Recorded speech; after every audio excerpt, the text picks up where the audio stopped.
Welcome to AARO Academy. In this video, we break down IFRS in a way that's simple, practical, and engaging. Today, we'll dive into the 7 frequently asked questions, FAQ, on goodwill as defined in IFRS 3 business combinations. We will focus solely on its initial recognition and measurement of goodwill. For other key aspects of business combinations, be sure to check out our previous videos on IFRS 3. The first question is, what is the objective of IFRS 3 and its relevance to goodwill? Understanding the objective of IFRS 3 is crucial for its effective application. So, what is the purpose of IFRS 3, business combinations, and how does it relate to goodwill? The objective of IFRS 3 is to ensure that financial statements provide relevant, reliable, and comparable information about business combinations and their effects. To achieve this, IFRS 3 provides guidance on recognizing and measuring acquired assets, assumed liabilities, and non-controlling interests, NCI, where the acquiree does not transfer all the shares to the acquirer. Recognizing and measuring goodwill or a bargain purchase. Disclosing information that helps users of financial statements assess the nature and financial impact of the business combination.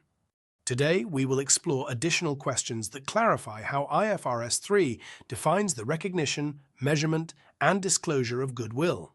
Let's delve into these aspects and understand how goodwill should be reported under IFRS 3. The second question goes, what is goodwill? When an investor acquires a controlling stake in an investee, one of two outcomes can occur. The investor pays a higher amount compared to the net assets acquired, or the investor records a gain from a bargain purchase if the fair value of the consideration paid is less than the fair value of the acquiree's net assets. Goodwill is an intangible asset that represents future economic benefits from acquired assets in a business combination, which are not separately identified or recognized. It reflects the excess purchase price paid to acquire another company. Since goodwill can only arise from a business combination under IFRS 3, it is important to first understand what qualifies as a business combination. In the next question, we will explore the definition of a business combination. So, moving on to the third question. How do you differentiate between an asset acquisition and a business combination under IFRS 3? Determining whether an acquisition involves a business or merely assets is crucial. This is because goodwill is recognized only in a business combination, not in an asset acquisition. Therefore, it is essential to understand how IFRS 3 defines a business. According to IFRS 3, a business consists of inputs and processes that, when applied together, contribute to the creation of outputs for business purposes. To qualify as a business combination that requires goodwill computation, the acquired business must include the following 3 key elements. Input: any economic resource within the acquiree that contributes to or generates outputs when combined with one or more processes. Examples include non-current assets, intangible assets, or rights to use non-current assets. Process: a structured set of activities or rules applied to inputs to generate or enhance outputs. This could include operational workflows, resource management systems, or other organized processes. Output: the result of applying processes to inputs, producing goods or services for customers, generating investment income, such as dividends or interest, or earning other income from the acquiree's ordinary activities. Should any of the 3 elements miss, the acquisition is classified as an asset acquisition rather than a business combination, meaning no goodwill is recognized. Question number 4 goes, how do you recognize and measure goodwill? When a business combination occurs, IFRS 3 requires goodwill to be determined using the acquisition method. This involves a structured process to ensure that financial statements reflect relevant, reliable, and comparable information. Step 1. Determine acquisition date, fair value of consideration. The first step is to assess the fair value of the consideration at the acquisition date. This includes the total consideration the acquirer is providing. Step 2. Consideration may come in different forms, not just cash, but also transferred assets, issued shares, or even contingent considerations. IFRS 3 requires evaluating the fair value of these assets to ensure accurate reporting. Step 3. measure non-controlling interest. When the acquired business is not fully owned, IFRS 3 requires measuring the fair value of the non-controlling interest, NCI. This determines the portion of net assets attributable to non-controlling interest. Step 4. Assess previously held equity. If the acquisition happens in stages, also called a step acquisition, the acquirer must reassess the fair value of any previously held equity interest in the acquiree.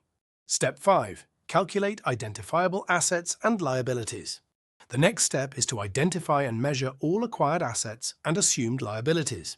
IFRS 3 requires that these be recorded at fair value to ensure accurate goodwill computation.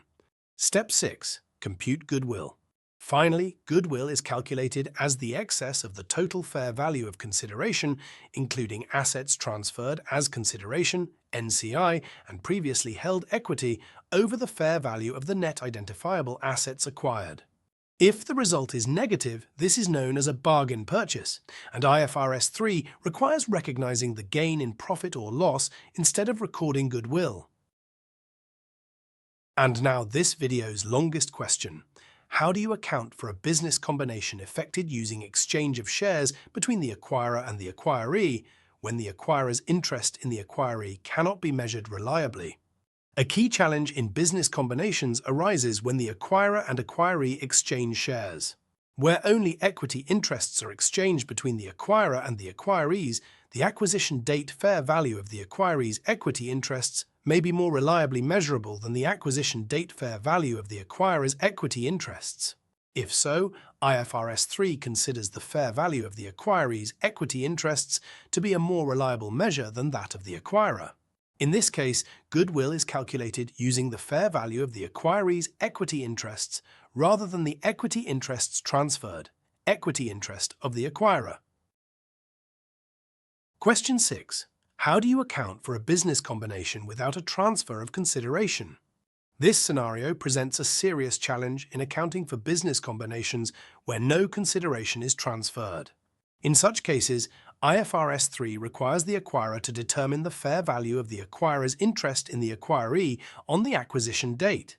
This replaces the fair value of the consideration transferred. Understanding these technical complexities can be difficult.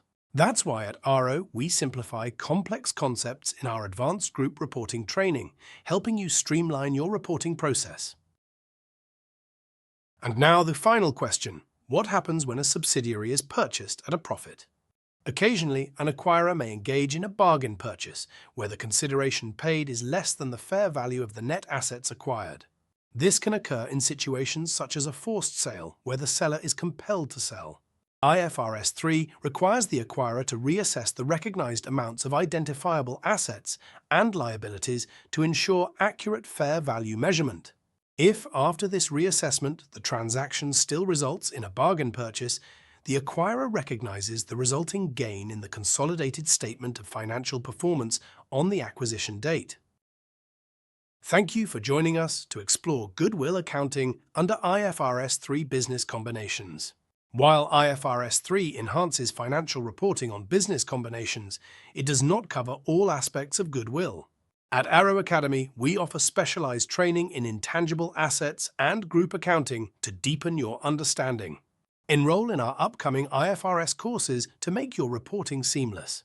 Discover the AARO Consolidation software, designed to simplify consolidation and ensure compliance with financial disclosure requirements. Visit our website to book a demo and elevate your financial reporting experience.